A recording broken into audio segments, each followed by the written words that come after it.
Sanibonani, welcome back to another episode of Hearty Thursdays. Ngumama wezizwe Sibiya, and I'm here to fill your hearts with art. In this podcast, we talk about art. We talk to the people that make the art, the people behind the people that make the art, and the people that make the art, but most people don't know that they do. And today we are so excited to have Mpumelelo Buthelezi, who is a photographer in the house. Welcome to Hearty Thursdays. Thank you so much for coming. Thank you for having me. Are you It's good? a pleasure. Yeah, I'm good. How are you? Better. No, okay. Tell me about yourself. So, Mpumelelo Buthelezi, born and bred in Soweto in a neighborhood called Mpumelelo. Families from KZN and MP and Mpumelelo, primarily, especially from my... For real? Do you know Petra too? Yeah, Petra. That's where I'm from. Oh, really? Yeah. My granny's family is from that side. So, yeah. Kulele Soweto, mfana sekasi, dlale tastini, so, yeah. That's just about it. What do you do?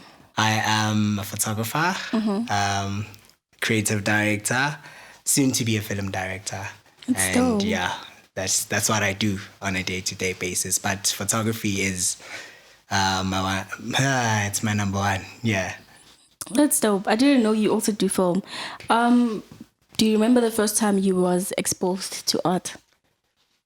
Yeah, it was on a field trip, I think, grade 9. Mm-hmm. Yeah, when we went to Pretoria Museum for Arts and Culture. It was a group assignment where we needed to write about an art piece that sort of resonates with you or that inspires you at the museum. And I fell in love with photography. But although it was images of like the history of apartheid and how the whites colonized us and how photographers were documenting the apartheid and black people's lives, of which I don't really agree with how they were documenting, our forefathers. In terms of, the stories that were depicted is obviously stories that were affecting us, but they're not documenting our day-to-day like stories, like how we now as visual artists, we are, like I for one, I'm documenting the stories that sort of resonate with me or what I want to tell, the audience in my images or in my stories and stuff. So them, it was all about apartheid and, how they were not, obliged to, certain things, they were bound because of, the whole apartheid and everything. So yeah, I didn't agree. I still don't agree. There's more to life, in our stories, I guess hence that's why they document our stories, because of in their communities, they don't have stories, we have stories, so that's why they come, and how they documented it was from like a westernized kind of, it's like prime example. I did a story on race because, if you could see the images, you could tell that, I was connecting with, I don't like calling them subjects, but rather participants, but like people and curators are saying that if this assignment was documented by a European photographer, it was going to be very exploitative, so I'm creating my own visual history, with the stories that I do, and I'm creating also an avenue for upcoming, emerging artists that saw an opportunity or a gap, in these spaces because of they are saying these spaces, they for everyone. But navigating those spaces is hard for us. You constantly need to prove a point that you can actually do this, especially if you're self-taught, it becomes a thing that will consider you, we're not sure, So, but if you have the qualification or the proof to show that I did this, then it's a thing that, okay, cool, we might give you an opportunity. But then they're saying gallery spaces are for everyone, biennales are for everyone, exhibitions, but... I guess with the work that we're doing, especially as the youth, we are very unapologetic. We are very radical, and it's high time that we, need to penetrate these spaces wherever possible, and yeah, it's all possible. So. Oh wow. And you spoke about something really, really interesting. It's a conversation that I always have with like other filmmakers or writers. Like our stories, even if you look at the South African TV channels, you're gonna see it's just like there's slay queens, there's blessers, there's crime, there's it's just that. Yeah. But then there's that Ubuti waselokishini who cuts hair, who has a family, who has a niece, who goes to whatever. So our stories are just more than that. Oh wow. And I have this question, and I'm glad that I have a photographer today, because I had this debate a week ago, and during the artwork workshop, Mr. Samuel Njami actually asked it, what is a photographer? Because I was sitting with Victoria and them, and I was like, I take pictures. So okay, fine. So there was the Smithsonian museum. Yes. So I'm there working there. Fine. This girl comes. She asks about the artworks and all of that. We talk. She's a photographer. Yeah. So then the conversation gets to, I also take pictures and I also enjoy taking pictures. And when I take pictures, I know that I'm taking memories and not just something for now, but something that I'm gonna look at like a few years from now. So then she's like, "Oh, you're also a photographer?" I'm like, "No, I'm not a photographer. I just take pictures." So I'm asking a photographer, what is a photographer? So in simplest terms, a photographer is someone who paints with lights, So if you saying you take pictures, but you must elaborate to what extent, because of me taking pictures might also relate to me as a photographer. Because of you taking pictures, you're also painting with lights. But the true definition of what a photographer is drawing with lights. So that in simplest terms, that's how I can paint it, or like expand on it, or That's interesting, because if you remember, Unubuhle was like, "I'm a photographer," and Mr. Njami was like, "What is a photographer?" Then she said, "Someone who takes pictures." Then he said, "I have a phone. Everyone here has a phone. Everyone here takes pictures. Does that mean we are all photographers?" So yeah, I feel like sometimes we have to understand these things in order to not insult the profession. Yeah, for sure. Yeah, and also be very cautious of the choice of words that you use, as we were like being taught about that, like you must always be critical about the usage of words, and always, and then like what I've noticed, the issue with us as human beings, we don't tend to apply the ability to listen, to understand. That's very important, because if you might say something to me and I'm busy on my phone, but I'm saying, I agree to what you're saying, but I'm not listening, and then when you're done, I'm like, Mama, what were you saying? That's level of disrespect, So, and most of the time, we listen to respond, not to like understand or to hear what you actually say. For sure. So I think we need to start applying that to ourselves. I'm also doing that, because of it. I'm not perfect, nobody is, but the master says we should always try and be as perfect as the creator. But it's hard, because of all the calamities, that we are facing. You think the creator is perfect? Yeah, he is, yeah. I don't think so. Okay. But no, I hear you. I'm not piggies. I'm just saying, I don't think that perfection exists. Yeah. Well, tell me what you did at the Market Photo Workshop. So I studied... What it is and what you did there, yes. So Market Photo Workshop is a photography institute based in Newtown, which is under the foundation of the Market Theatre. It was founded by David Goldblatt in 1989. Yeah, with his friend. And then because of the whole idea came about that he saw that, Black people showed an interest and eager, with storytelling and image making, because of when they were having exhibitions at the Market Theatre, then that's how the whole idea came about. And then it's an independent institution, it's not formalized in the sense that, it's structured like university structure, because of our lectures are not lectures, they're trainers, they're also working, they're in the field, and I did a program called Photojournalism and Documentary Photography program in 2017, which culminates to an internship and an exhibition. And then that's how my dream came or passion came alive. And yeah, I never applied for a job in my life. That's dope. I've never like called and say, yo, do you have internship opportunities? It's either me, someone vouching for, and then they call me and they say, please send us your portfolio and everything, So yeah, I started attending at Sunday Times, and at the time before it went digital, and then got published day 4 on my internship, and then ever since, because the internship it's 1 month, and then I got paid as well, got opportunities to travel, and then by that time on my CV I said that I have my driver's license and I didn't have it.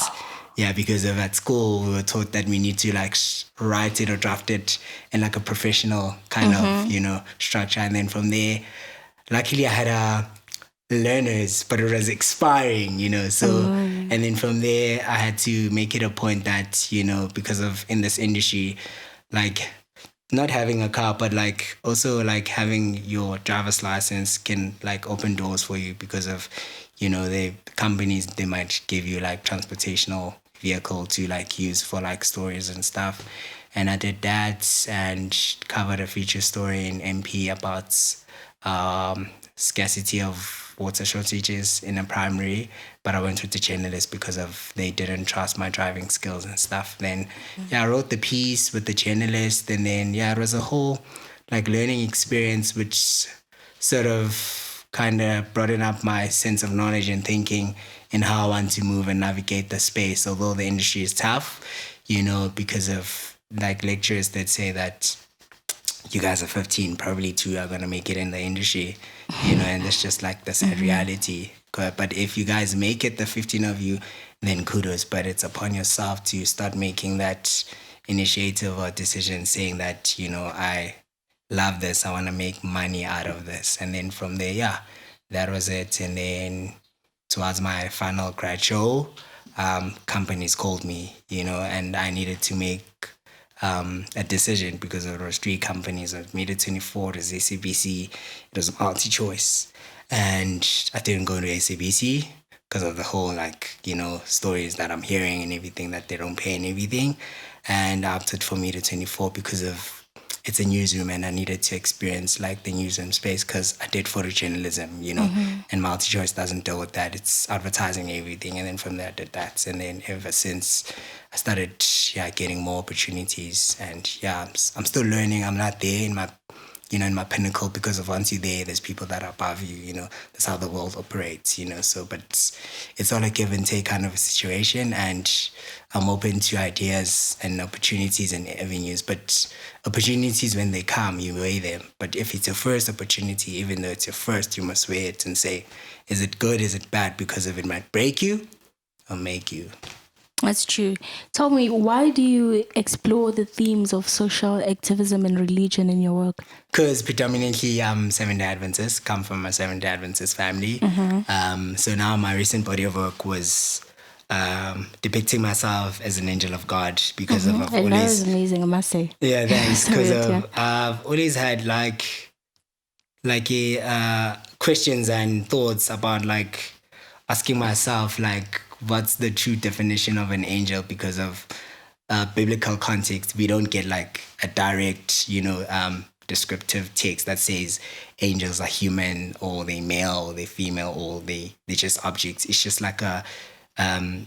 it's just like an imaginational thought, and COVID as well made more sense in me creating the work, because of it made artists to be secluded, and artists, we source inspiration, or I'll speak for myself, I source inspiration from just chilling with my friends, taking a walk, going to the park, going to events, that benefit me and my surroundings, and then put that into mastering the importance of my craft, So I was exposed to my room and my living space and seeing it every day.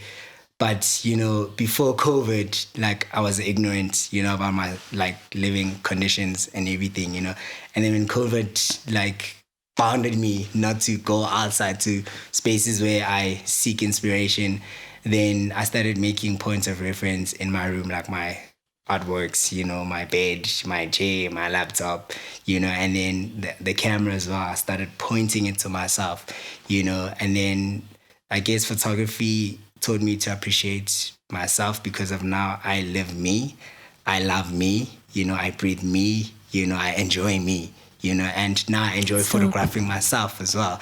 But, it's hard because of I was used to like photographing people, and I was getting rejection. Sometimes you have concern forms. You're like, yo, I work for this publication, I work for this agency, we're here to do a story. And then people like, say, no, you're not supposed to take us pictures because you guys are going to make money out of us and then you're not going to come back, So COVID was a point of reference of self-reflection, and self-isolation as well. And creating an awareness because of now the project has expanded with me involving my friends who are now creative, the part of the creative team, and it's quite a journey and it still is. And trying to highlight masculinity and how masculinity is represented in Black bodies and Black societies, and because of the societal norms has taught us that as man we're not supposed to be vocal about issues that affect us, and that should stop, so it's with the work we are creating that, an awareness that gents are sitting in if we have issues, issues that are also affecting women because of women speak, but we don't. I might sexually molest you and then go and chill with the gents, but I cannot be vocal to the gents and say, it's gents, I made a mistake, ngenzi flop, I did 1, 2, 3, but I'll bottle it to myself and then it's gonna affect me. And then once you start voicing it out and saying, yo, so and so Mpumi did this to me, and then I'm start saying to my gents, ish, ngenzi flop, yakumbula that day and everything. So we need to start being honest to ourselves, for the benefit of self, for us, by us, for prosperity. Oh, wow. You was one of the 10 selected awarded projects for the Social Impact Award 2022. Yeah. Tell me about that You did your research, eh?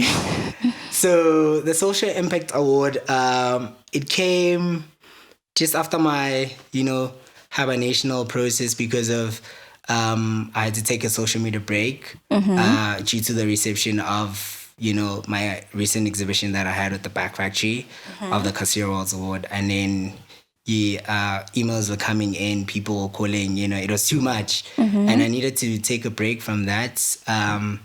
But the Social Impact Award, I had applied for it just early in the year, around March or April, because of the topic that was one of the open calls was, sustainable change, and the work that I did about waste because was more relevant to that, So I got in the application, just shooting your shot, And then just after my hibernational process, end of August, beginning of September, then I received like a call, saying that there was 400 applications.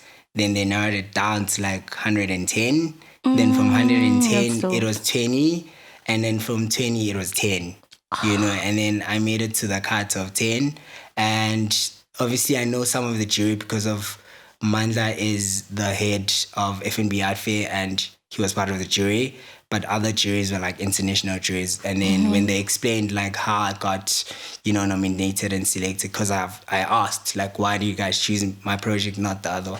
And then they were telling me like, judges had sat down with different like projects, and they studied how, image taking through my projects and how I approached the subject matter as well. And then they saw that it was not very, exploitative, towards my subject matter. And then that's how I received the award. And then came as a shock, because of, with these things, again, you never know, it's all about shooting your shots. And then when I received the news, I was happy because of us from, my hibernational process, fasting, and like speaking to the higher power and like thanking him for all the things that he's done for me since Jan up until now, and then when this came as well, I was a bit ecstatic about it, but it's I guess I deserve the award, and I guess it's high time, and my sanity and my energies so it fit that you deserve it to win it, and yeah, that's just about it. And I'm only the photographer out of the 10, which is sad though, because of these competitions, like our medium of practice, which is photography. It's there, but it seems like it's ignored, True. Because the 9 is just like visual artists, sculpture, mixed media, and I'm just like the only guy who takes pictures.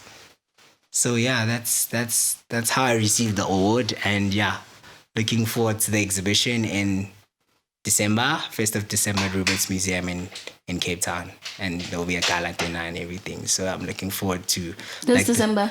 Will be what? An exhibition of the 10 finalists. Yeah, so that's dope. Yeah, so I'm looking forward to the whole experience in terms of curatorship because of my sheer interest in curation, and understanding like what curatorship is in the art industry, and I'm looking forward to that and working towards that avenue, for it to create other avenues.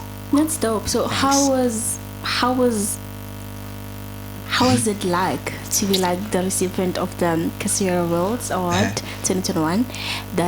Like having the residency, your solo exhibition at the Big Factory. How was all of that? It was nerve-wracking, but yet at the same time, it was an opportunity worthwhile. I'm still specifically grateful and. Sorry, should we cut? Okay. Should you roll? Because you guys are just talking and we don't know. Okay, so we'd have to remember to cut this out. Okay. Sorry, should I re-ask the question? Nah. So. Before we continue, can we try and make it shorter? Because we can't forget each other. There's a bad. Wait, Charles the Pedri? Yeah. Oh. Still like 24%. Okay. So the experience of. Sorry. Are you charging right now? No, I'm not charging because we're not going to decide it is a bad. But I don't know if it's going to be on the. Does it switch? Does your laptop switch off at 0? Yeah, it's 0. Okay, so maybe when it gets to like 5, tell me, we're gonna cut, and then you charge, and then we'll finish because we might be done, we might not be. All right. Yes, I can't cut the interview. Okay, I'll just re-ask the question. How is it like being the recipient of the Cassirer Welz Award 2021, having the residency and your solo exhibition at the Big Factory? So how I received the award, I was one of the finalists for the 2021, and then Samuel was chosen as the recipient, and then his visas got declined, and then the judges saw it fit that I deserve the award, and I received the news when I recently landed back because I was in Amsterdam for a curatorial residency there. And then I got sick because of when I flew back to SA due to time and tile change and everything, because it was snowing that side and the degrees was like -0, and I thought I was going to get sick, but I never got sick. So I fell sick when I came back. And then I received the news, and then I told them that I'm sick, I need to heal. And then from there, we had a meeting with the Back Factory staff, and then they explained the whole process of winning the award. What does the award entail? So you need to develop an independent body of work. So you need to start a fresh project. But if you were starting a project and it was not like final, but you had an idea, you pitch to them, and then they develop it, and then you go under critic sessions, curatorship, mentorship sessions, get critiques and feedback from other studio artists who are there. And it was a journey, and the journey sort of opened other doors for me, like with the recent residency that I won for, Italy as well, so it's quite a shock, but also it's like putting the manifestation in what you do, and always working ahead, and don't create everything at once, you know, and expect everything that's going to happen at once. Maybe might for you, but for me it's different. That's how the art journey is, you know. But striking a balance and having a plan, you know, with what you do and what is it that you're doing it for. You know, because of, I cannot say I want to travel, but it's not part of my plan. I won't travel. So you need to jot it down and say, next day, my plans for 2023 is to travel with my podcast, you know, and traveling with my podcast, I want to do 1, 2, 3 when I'm traveling. But getting those opportunities, you need to find them for you, you know, and then they will come, you know, and then once you get that opportunity, use it, and then it'll create other opportunities. That's true. So, like, where is the bag factory? I'm asking this because I didn't know about it before the artwork. Oh, really? Yeah. So the bag factory is between Volksburg and Oriental Plaza. You know, so that's where it's at. You know, it's. What do they do mostly? So it's a arts organization for artists, primarily visual artists. You know, so they have studio artists there, you know, permanent studio artists. If you want to rent a studio, you go there, you speak to them, you know, but mainly it's an initiative or rather an organization for the arts. Oh, that's dope. So is it open for everyone and anyone who's like a visual artist?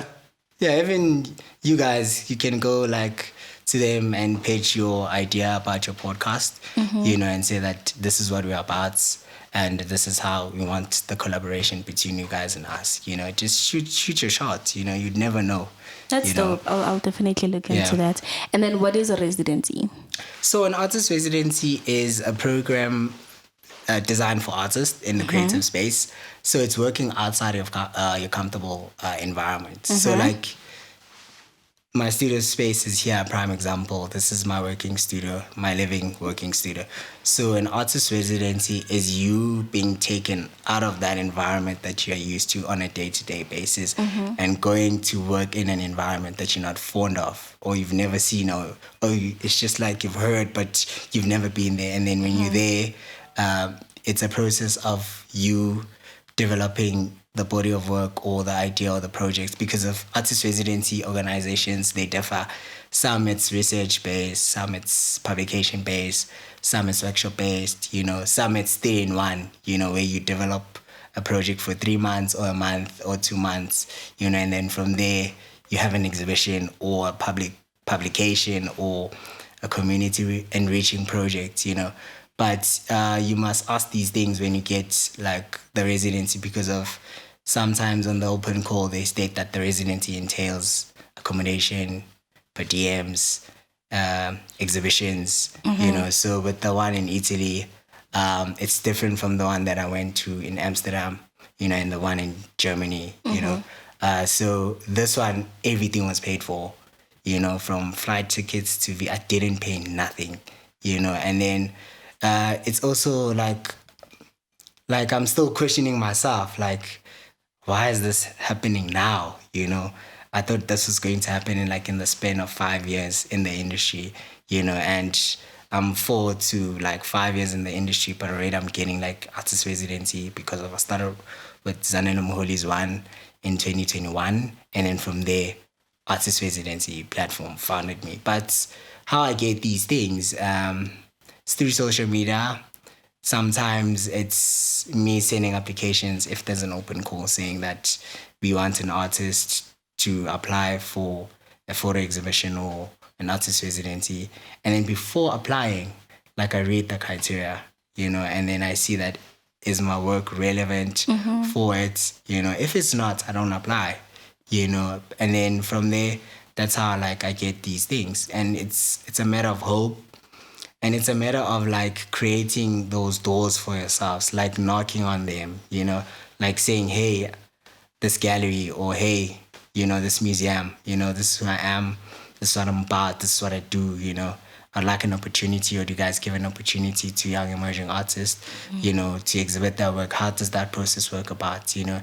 And then if they like your work, then they like it. If they don't, then cool. Go knock on another door. Doesn't mean when you're knocking on 5 doors, like all 5 of them are going to close. No, it's impossible.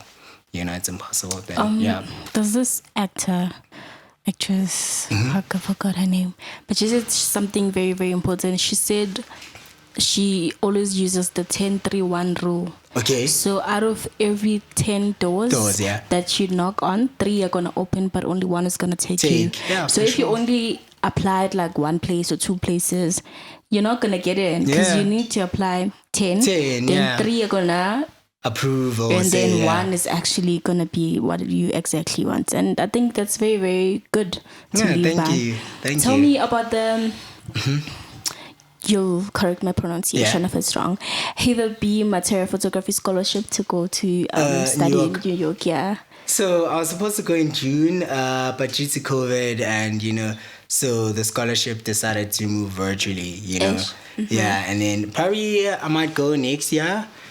So the scholarship came beginning of Jan. Yeah, as like the announcement through an email saying that congratulations, you won the the scholarship to study photography. And then I was like, wow, because it was I received the news like the day of the year, and then that's the good way to start your year. And then obviously like how I keep record of my achievements. Do you know what I do? I have a diary, and in my diary, like I draw down plans for the year. I say I want to do this, I want to do that. So if a plan was never executed or achieved previously, I repeat it the same year because if it's in my heart, I say I still want this, and then from there, the next page it's like a plan of all the accolades that I've achieved, so that I keep record and say from 1 to 3. This is where I'm at. So in getting my or reaching my goal, I need to work 4, 5, 6. So a lot of people like they don't keep records to what they've done in the year, and then they don't work towards that. So, but it's fine for them. But for me, that's not how I do it. So I always keep record of everything that I receive or everything that I get, and even rejections as well. I always keep record because of some of the rejections that I've received in previous years. They are coming back now saying that, oh, your work is great, would like to give you an opportunity. And then I'm like, but you guys are not real from the onset. You should have been honest in saying, Mama, Mpumelelo, your work is great, but at the moment, we are not considering you. We consider you next day or whatever, But yeah, it's all that. But yeah, and you must honor the opportunity that gave you the platform from the onset, and then keep an honesty with them, because of that's like where your loyalty lies. That's where you need to honor, because they believed in you before other people. That's very good. So you was part of the Text Me curatorial program with Media Arts Festival in the Netherlands. Tell me about that. So the Text Me program, like the whole experience of it, it was my first international trip all by myself.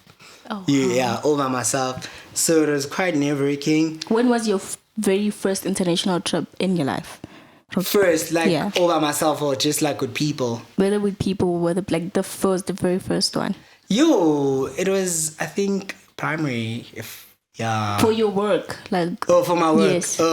It was 2019. Yeah, 2019 in Rotterdam Photo Festival in Netherlands. Yeah, in around because the festival happens around March. Yeah, and then from there, like other international trips started like unfolding themselves. But it's all part of the plan, and it's a journey, and it still is. Although it's tough. Like the industry that I'm in, it's tough. But I feel like it's also like very underrated.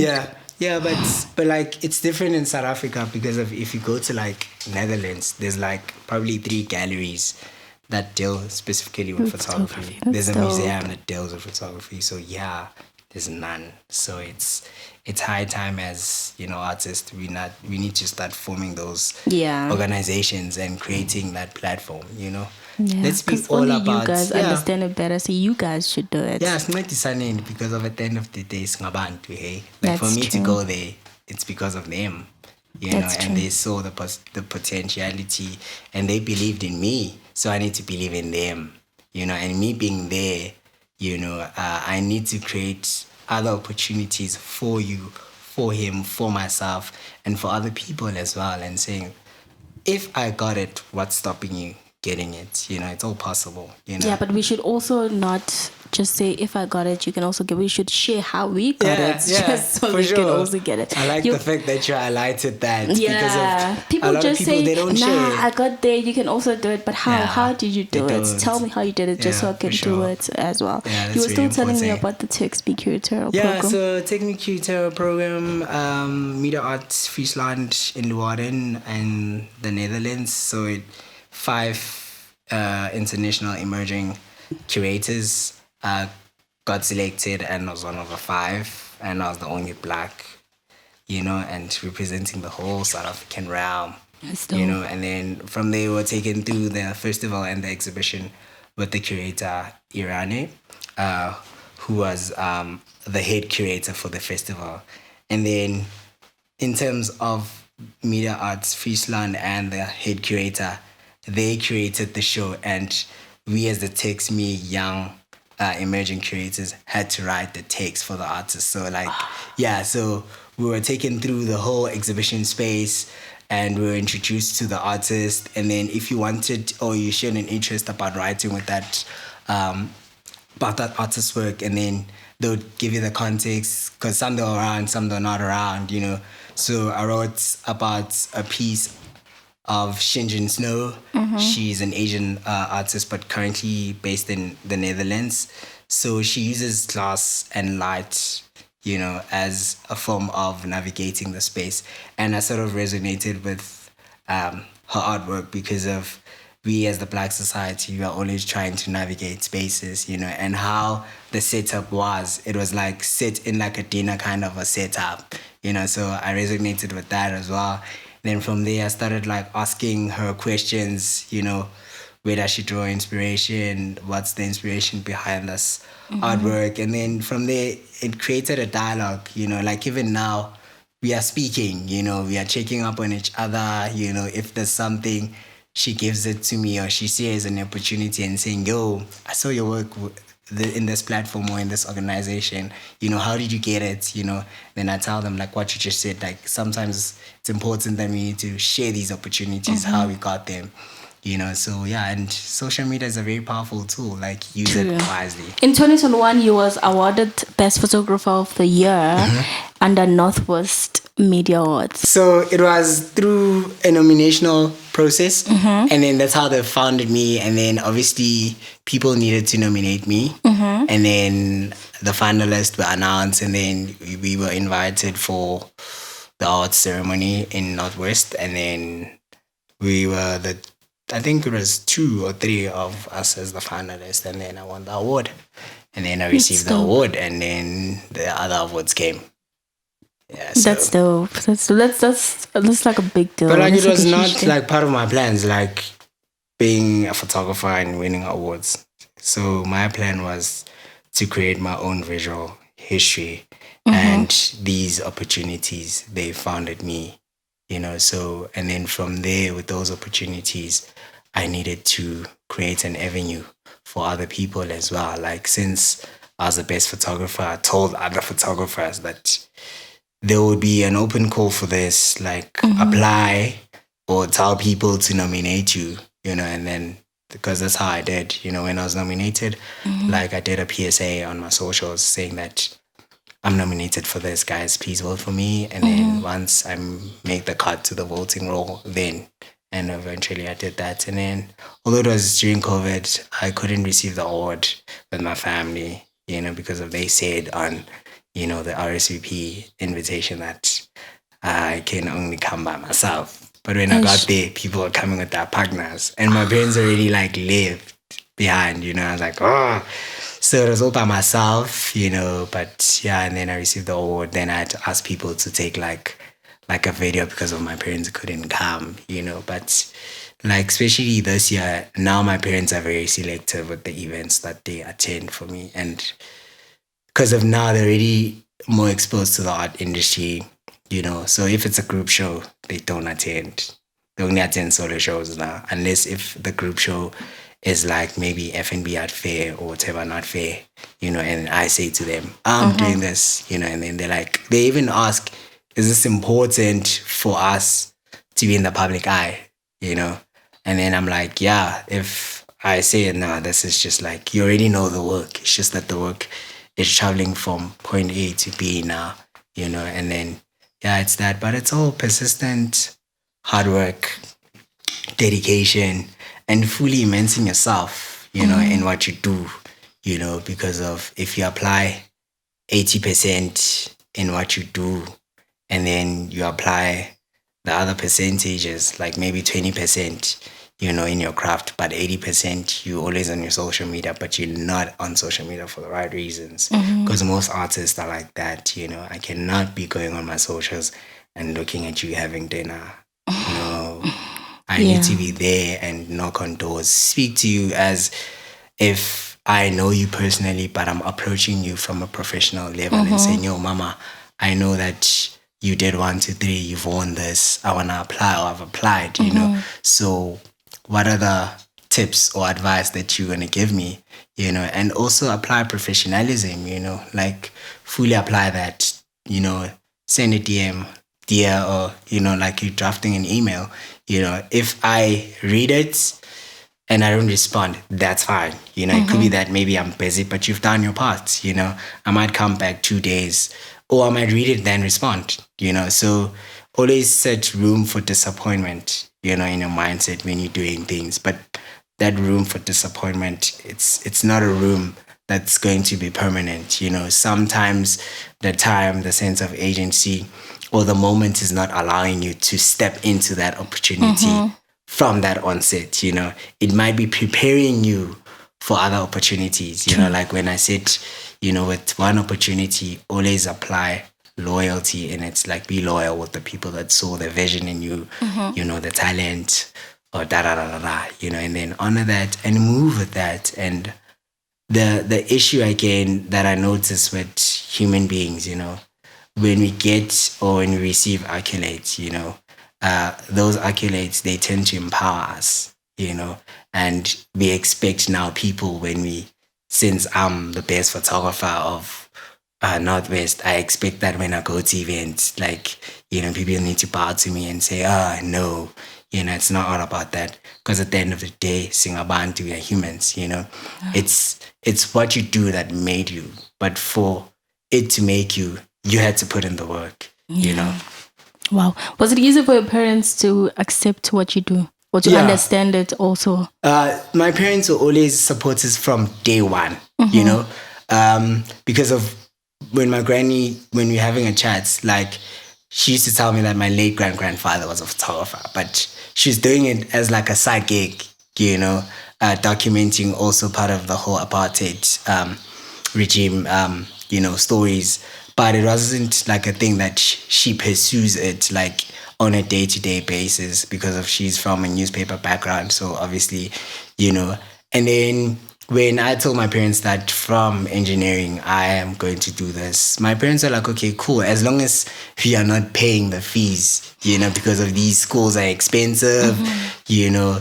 And then from the onset, they were supportive. They always check up on me. They always ask me if I'm relaxing for like maybe a span of 2 weeks, you know. And then they ask, are you getting gigs? What's happening now? Then I tell them, no, I'm on a break. I'm busy with administration of the arts, you know. And then they ask, what does that entail? And then I tell them invoicing, you know, curatorial statement, writing, you know, I'm not shooting, I'm busy with that. Then they understand. But my parents are never negative about, you know, my career as being a photographer or being an artist. It's just that they were not fond of the medium.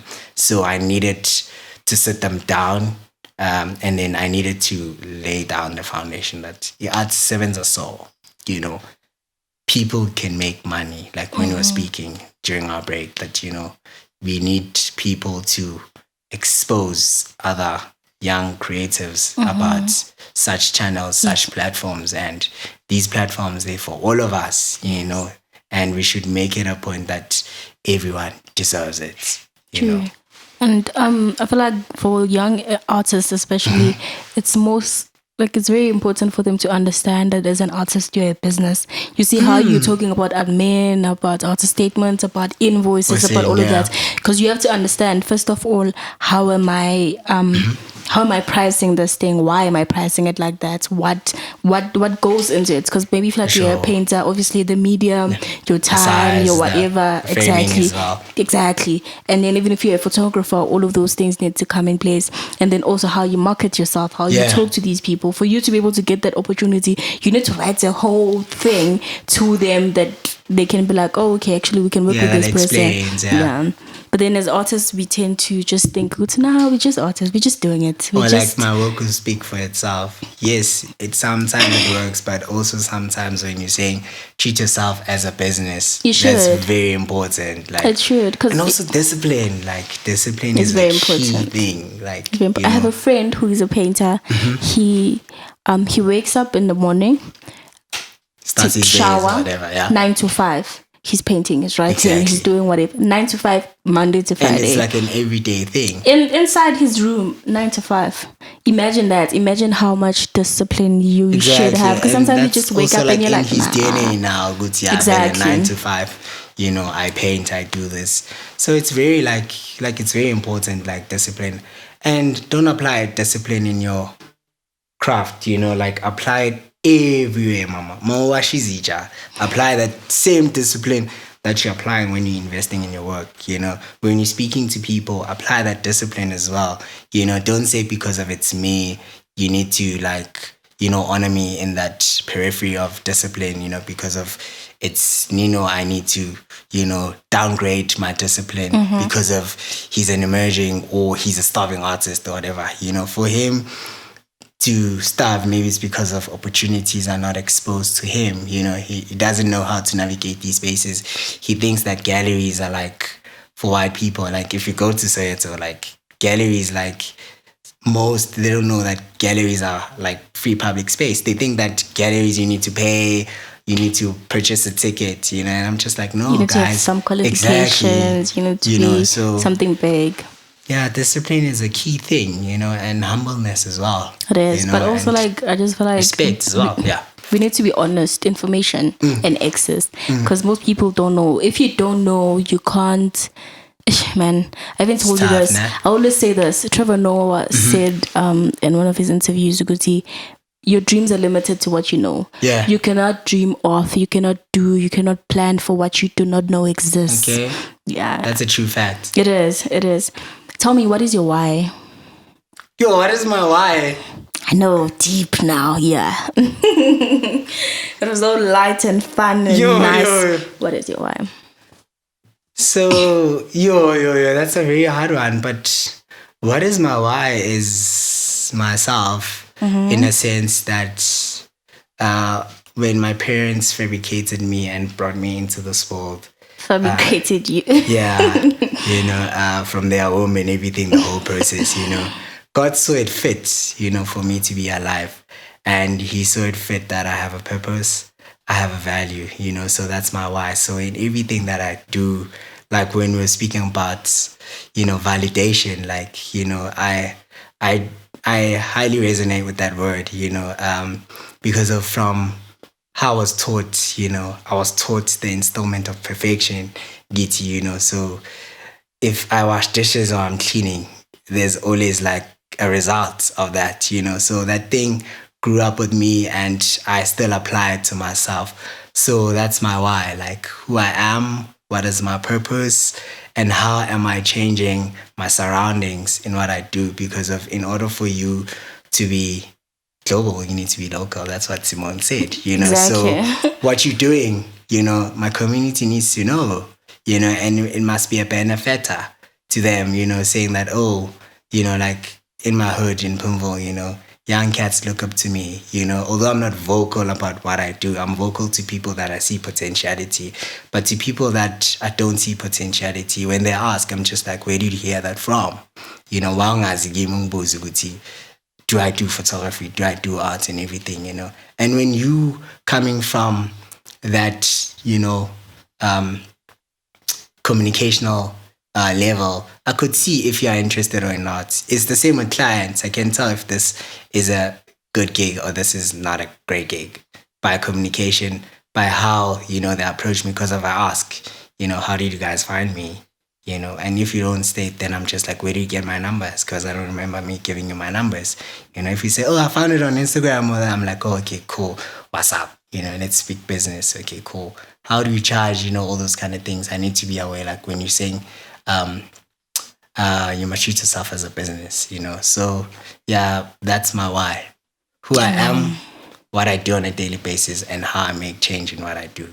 And Mr. Simon Jami said, before we, there's I like how your why is all internal. Yeah. Because that's where it's supposed to start. For sure. Like if it doesn't start there, if your why is external, once Then, that external thing is moved or is no longer there, that means you no longer have a why. For sure. That means your whole thing doesn't, Yeah, that's my why, though. I was not expecting that question. It's a hard one. Trust me, I think so, but I think all of us should understand it. It's like before I do anything, I ask myself, why do I want to do it? And if my why is either external or I can't find a why, then I shouldn't do it. Because why are you doing it? Why are you saying what you say? Like even if maybe you see something or you hear something about someone and you want to ask why you're asking, how is it going to help you? Like if I'm just like, okay, they say Mpumelelo did 1 and 2 and 3 and 4. Why do you want to know if he did it or not? Does it change anything? Why? Like, you find people talking about other people's sexualities, other people's all of these things. Why you invested in? Why does it bother you? Why? Like, ask yourself why all the time. It's going to make your life so much easier. Do you think photographers are getting the right recognition, respect, and opportunities? In South Africa or just in a global scale? In South Africa. I think the medium is picking up, and art in general as well, especially from the international audience. They are seeing and they are giving us opportunities that we are there, we exist, we resist, we persist, and I'm speaking this from But do you think we get that here in South Africa? Nah, I'll be honest, nah, and that's, that system needs to change, because Sad. of, like, our president is not aware that we're doing a podcast, or the arts, I feel like another thing is that the people that are inviting you internationally, sorry, and giving you all these gigs are artists themselves and they're running art space. But in South Africa, artists are not running these artist space. It's people that are not artists, that don't understand the arts, that don't understand what it means to be an artist, and what an artist needs and what art needs. So I just feel like we as artists need to create the space that we need, which is what I was saying. Because you were talking about how was it the Netherlands where they have 3 like museums that are just strictly photography, and it's just like, you as a photographer, it is your responsibility with other photographers to create the same thing, because we can't do that for you. We don't understand photography. And then another thing, I think if we are in unison and we are in one accord, then we can create these spaces. So the art industry in Joburg is not like that. There's cliques, and then those cliques, it's cliques that are not forming groups or organizations that will benefit all of us. It's cliques that rotate amongst themselves. And then when you trying to reach out to them, it's that thing that, who are you? Like, do we know Mama? Do we know Mpumelelo? So that needs to stop. For us to create these platforms, we all need to be in one accord and we all need to support one another. Prioritize the art, not the money, not the status, not who you know, but just prioritize the art. Yeah. Wow. Do you have any advice for someone who wants to make a living from photography? Yeah. Start where you are, use what you have, and build on from that. That's the advice I'd give you. And don't do work in relation with you want to be in the same like lane as me, Like if I started photography 2022 and you've been in the game for 4 years, you're more exposed and you're more experienced, And I shouldn't compare myself to you. I should seek guidance from you.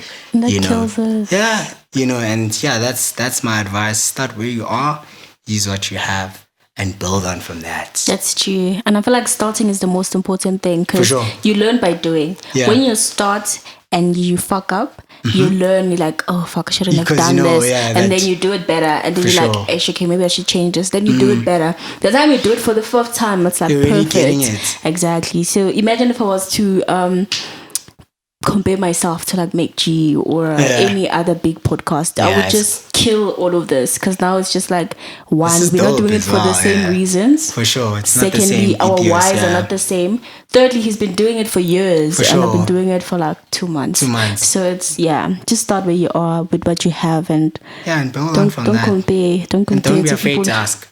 Don't. I feel like that should be like Don't. highlighted. Like, there's never a dumb question. Like when True. Simone And is people are saying, always willing to there's help. no right, there's no wrong. You know, there's an approach to everything. You know, not what me I'm asking you or me I'm saying is wrong or right, but there's a way or structure or narrative. So people, or rather artists, they bump into these prolific photographers or me or whatever, you know, and then we follow each other on the gram, but it's like, you know, you want to reach out to me, you know, but you're afraid. And then you say like after, just saw you now. And I'm just like, but why didn't you come to me, you know, and greet me and say, yo, Mpumelelo, what's up? I follow your Instagram, your work is dope. Cool, let's have a chat from that, you know. But me, even if I see that, I go to you, I'm like, yo, what's up? Ukraine, dog. You know, I think I know where I've seen you. Do you have each other on the gram? Then you say, I'm like, no, but ungasabi, you know. And they're like, no, because of you artists. I'm like, no, remove, that stigma that's saying all of you artists are like this. No. And I mean, I'm not like that, you know. Yeah. So, but yeah, people are afraid to ask. So don't be afraid to ask. Like, there's never a dumb question. There's never, trust me.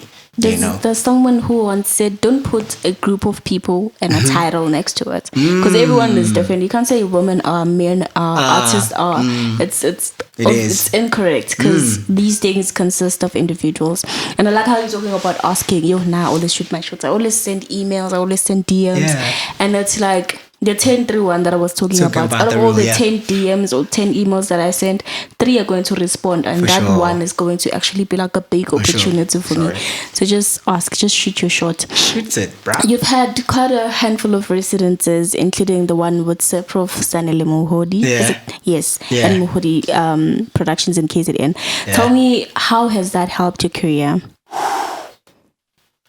It has helped me in a sense that also I myself, I'm still in shock or asking myself the why question, because there was an open call, and they sent out an open call and I applied, but me applying to the open call, it was not in a sense that I want to meet Sanele, but it's showing to her that I'm alive, I'm in the industry as well, and I'm all about pushing, in as much as you're all about pushing and uplifting us. And then through the judging process, they sat down with the application, and out of all the application, my work took the stand, and I'm the first recipient to start the residency, so it's also a big opportunity and a big avenue, and ever since that, it was advice, it was critical discussions, because of she's more exposed into these spaces, and the conversations, the whole residential process, it was very impactful and very informative, and I needed to prove a point to myself, not to the organization or to her or her team, I needed to be all about work. Yes. Then if I was all about work, then other work is going to find me. So now that's why, it's like 2 years in the year of artist residency. Not even like it's 1.5 years, and then I already have like 3, so far in my bio, and one was in my country, in my hometown, KZN, and then the other 3 were international. Yeah, so Berlin, Italy, Amsterdam. So that's dope. You've exhibited your work in Uganda, the Netherlands, Italy, another Italy one was in my first Wales in the exhibition. UK. Yeah. You've exhibited in Germany. Yeah.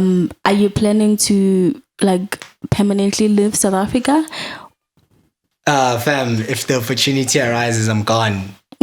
Yeah, like I'm gone, I'm gone, and for the benefit of self as well, and for the benefit of the opportunity, and if the opportunity comes at the right time, I'm going to execute it and take it, and yeah, I can never say no to an opportunity, because of the only difference between a photographer in South Africa and a photographer in Japan or Germany is that they are more resourceful. Number one, we are not.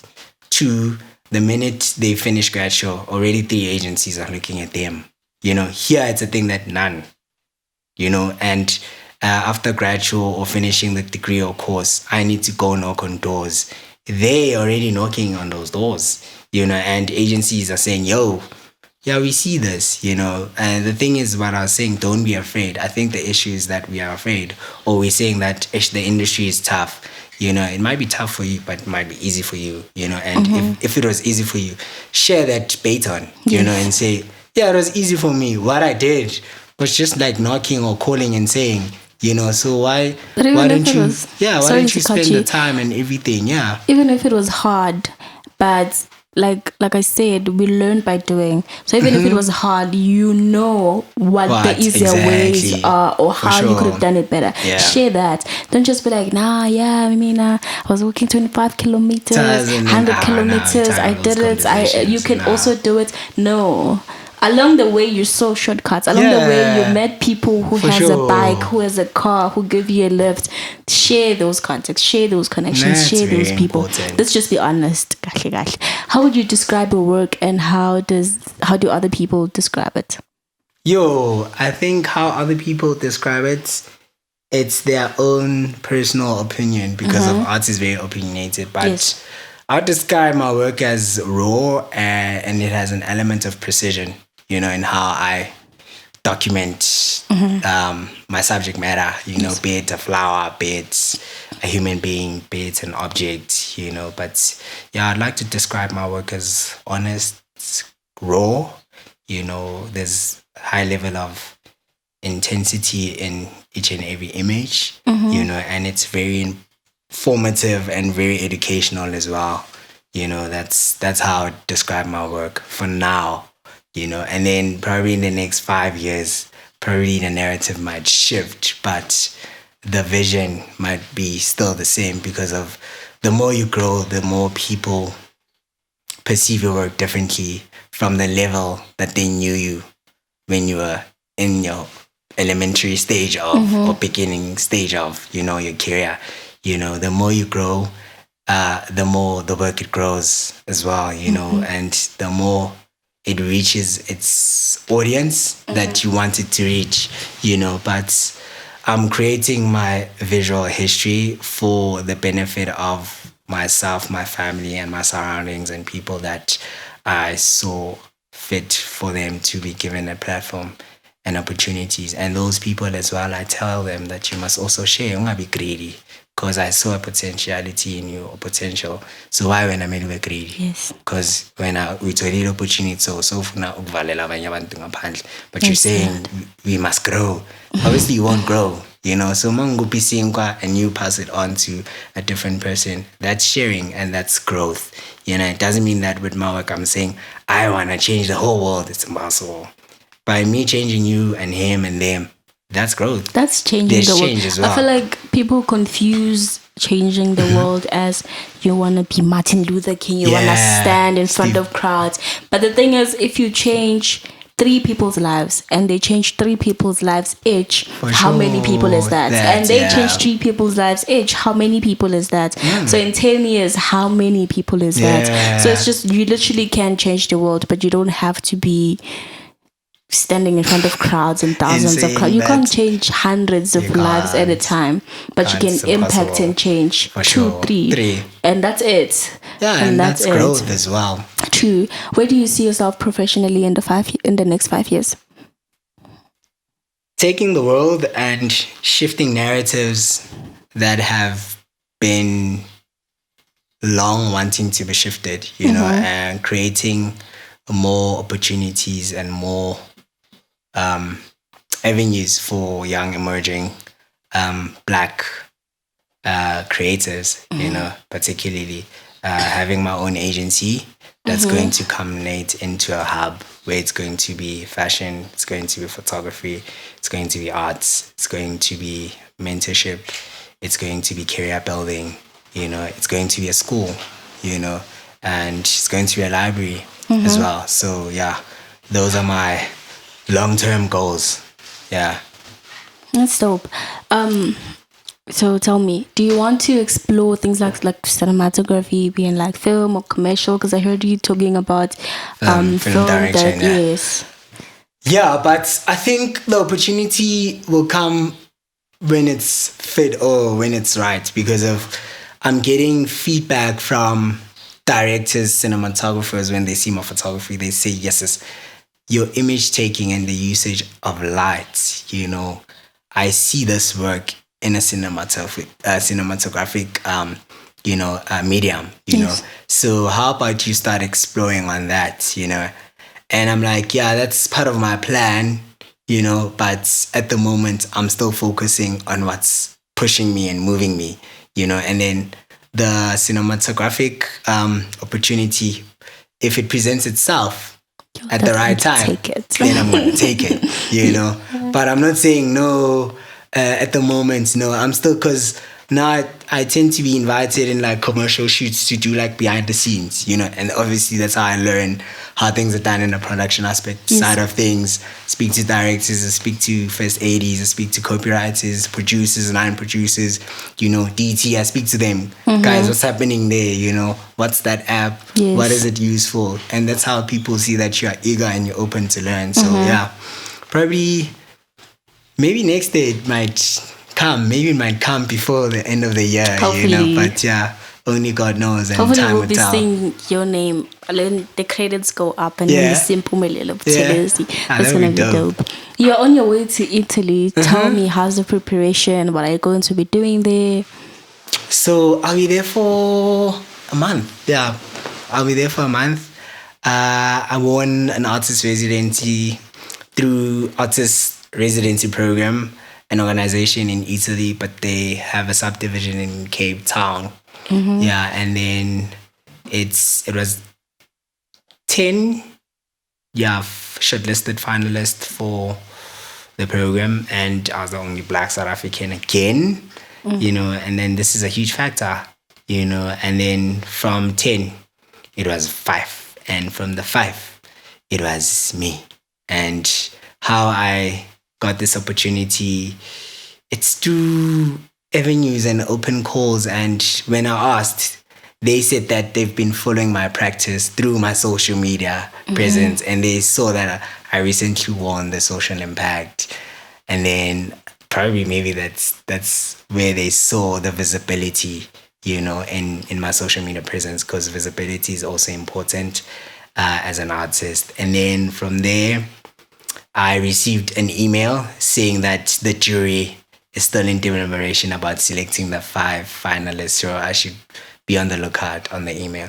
Then the email came last week, and when my mom, because I don't live with my parents, when my mom came to check up on her mother, because I'm babysitting her mother, and then from there, I told her that there might be an opportunity for me to go to Italy, so I'm not promising this, I'm saying there might be. Then later on, around 7:30, I received an email saying, congratulations, you're one of the winners for the residencies. All expenses will be paid. So great. you don't need to take out a cent, obviously I'll take out my cent when I'm in Italy, when I gonna buy my, my souvenirs. And then another thing, people, only my support structure and my family knows about this, but like other people, obviously when I post, because I don't post before the avenue is permanent, I post it after Nakona only if it's relevant for me to post. If it's not, I don't, so also them, they did say no one should post, Mpumelelo, don't post that you're a winner. We will post from our end, and they started doing that, Izolo. And then I didn't repost. I didn't, because I had scheduled and planned that on Monday, as for Monday, I'll start posting and saying, wow, I want this. I received this, so I need to prepare for my travel. So yeah, the stressful thing was visa, because South Africa and traveling. So I knew that the visa wouldn't decline because it was through the consulate of Italy from the embassy this side. So everything, was scheduled for, it was different from my other like Amsterdam trip, doing like a visa, which is strenuous and nerve-wracking. But this one was quick because Monday I was submitting. Then Isola got a call, come fetch it. I was like, no, I'll come fetch it tomorrow. Normally it takes about 10 days or 5 days, visa. And yeah, I'm looking forward to the experience. Showing them as well the whole international Italian realm that we as Black people, we real, and our work is dope, and guys, this shouldn't end with me. It should give other people a platform. If you want people, or you want me to source out people that I would vouch for, I'm down for that, because if you don't tell them those things, they would never know. True. So yeah, I'm looking forward to that, and yeah. Which is really, really sad. And how you saying you were the only Black person like out of 10, I don't think it's more of a race thing. Might be, but I don't think it is. I think it's the lack of information. Where I'm from, there's this guy called Black. His real name is actually Umpumi. Yeah. Okay. And he's been photographing since like 2014, 15. And he's been doing things that we've just seen on TV. The way that things that I only understand now, how much he had exactly from lighting to directing and all of that. And he hadn't learned it from anyone else. Exactly. Like how he would just get people to like wear all black and just rub their clothes and their makeup and all of that. He's really, really good. But because of we don't have platforms that actually I don't have platforms that tell us, but actually from photography you can go to Italy, you can go to Germany, you can go to all these places. Your work can actually live in a museum, you can do an exhibition. Like we are not even familiar with that term because we don't have art galleries, we don't have museums, we don't have any of those things. So I'm just hoping this actually reaches like the right people and they know that they can actually do this thing. I think another issue is that art is not taught in schools, So, and also photography or painting, it's only in these white schools. Yeah. So I think we as artists, we need to start, pushing that drive and initiative and saying, yo, guys, the government, start instilling arts in schools. If you guys are refusing, then we'll do it, as an extra lesson for them, and then they'll see obviously the interest because of. Also, when you're doing it, you must tell them that, guys, angiyenzeli nina ngiyenzela mina nani ukuthi sonke sizoba right. But if you're interested, sharp. If you don't show interested, nakhona go right. I'll move with the people that show the zeal and hunger for the craft or for the industry to be seen or exposed to. And then obviously, so as good if you're working with 5, you want to expose them to galleries, to these places, when get invited and say, come and do 1, 2, 3. And another thing, I don't think we should wait for the government. I think it's up to us as artists. When like the ones that have gotten the opportunity, far, it's just like, go back, tell them how you did it, show them how you did it, and just like hold your hands. We don't even have like art centers in most Black communities, but we have a lot of talented young people. A lot. Yeah, so I just think it's up to us to actually change it. So I have 4 quick questions. Don't overthink them. It's tough. It is. Your favorite memory?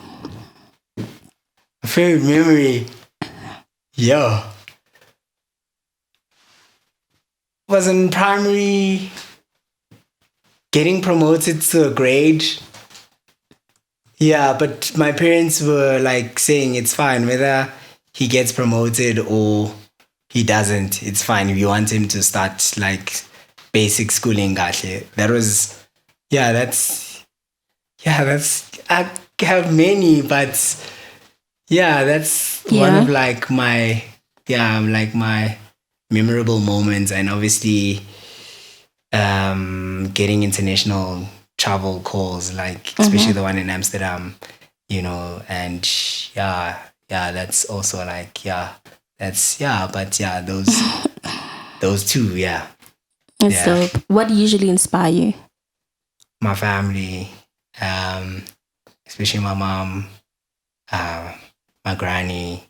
I source inspiration from them because of also my surroundings as well. But that's where I draw my inspiration in terms of life journeys and how I need to contain myself.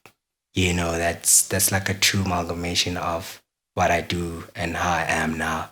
If it wasn't for them, I wouldn't be where I am, believe you me. So from them being supportive and from them naming me Mpumelelo, so my granny knew it, because of I had asked, that who gave me this name, and my parents told me that it's my granny, and I was like, why this name? And then they say that my mom's pregnancy was a success, everything, and that's the reason my granny named me this name. And I had questions, why this name, Coco? And then she's like, because of you are the future success of the Buthelezi family, That's nice. and you will prosper, and it's very true that when parents name us, you need to be correctly follow us, yeah, you need to be correctly named, so true. I resonate with my name, but now I prefer to be called my surname because of now everyone is preaching about success, but they're not actually making the initiative of being successful. So ngesithi sifuna ukuba grand, but mawuthi ufuna ukuba grand uyambuza lo muntu lo ukuthi wenzani. That person is idling, but he's saying or she's saying, I want to be successful. But cool, you want to be successful, sharp, let's see the work. 0, so I resonate with both my first and last name, but now I prefer to be called my surname, because of the history that it has, the depth that it has, and also in Black societies, when you're referenced with your surname, it shows level of respect. It does. So I'm not saying I hate my name. I love my name. It's a very deep name. It's a very powerful name, and I like it when you call me with my full name, not cutting it short and saying Mpumelelo. So Mpumelelo, wonke umuntu uyimpumelelo ngendlela yakhe. But for you to find that it's upon yourself, can never say ukuze ube successful idla kanje. No, you would find the ropes of saying, okay, mina ngidla so wena awungadli kanje bese ngiyakutshela the reason why ngingadli kanje because of 1 2 3, or the reason ngayenza 1 2 3, so yeah. Oh wow. 2 people you wish to work with? Local or international? Just 2 people around the world. Yo. So obviously working with ICP, International Center of Photography, and Tate. Tate Museum, Oh, that's dope. Yeah. One prayer that must be answered. Me having my own museum under my family surname or my name. I'm still deliberating. I'm going to call it Buthelezi Gallery or Buthelezi Museum or Mpumelelo Gallery or Mpumelelo Buthelezi sounds nice also. Mpumelelo Buthelezi Gallery or Museum. I'm still there, but you don't have to separate the two. Yeah. That's nice. So how do people see your work? How do they find you? Socials? Follow you? So you can search me. I'm Google verified. Sorry, pardon me for that. And then my website is currently under construction because of my friend who's doing my website coordination recently changed jobs, and we were planning on doing an agency company together. But since he started a new job, he's busy, and I'm also busy. When we try and schedule time to meet up and, do website or, start structuring the company, it's either I'm busy, but I would say that today, and then something comes up, so, and then, people can find me on Instagram. I create images every day, 1 word, because of the reason why I came up with that word is that images are always created every day, be it I'm not shooting, but there's someone out there, you guys are shooting. This is footage that's created every day, so that's why I came up out with the word. And then, Facebook, I'm there. Just when you type on Google Mpumelelo Buthelezi, it's just gonna pop the stuff that your socials. I've done. And then people can speak to me, connect to me, send a DM. I'm always responsive, to my social media presence. Yeah. But that's how people can reach me. They can reach me on this podcast as well. Yeah. Today we had you guys. Yeah. Can I close? Which one? Is it wide? That's okay. Thank you. Today we had a photographer and I'm so inspired. I'm definitely getting a camera and I'm going to start using it, I promise. Thank you so much, Mpumelelo, for coming. It means a lot. Thank you so much. Thank you for watching and for listening. Please make sure that you tune in next week, Thursday, for another episode. Please make sure that you subscribe, like, share, comment. If you would like to advertise your product or brand, please email us. If you're working on a project and would like to be a part of our community, please do send us an email. The email address is mamaforwork@gmail.com, which is MAMMA4work@gmail.com. This is Mama Wezizwe Sibia, and I hope I am leaving you with a heart full of art.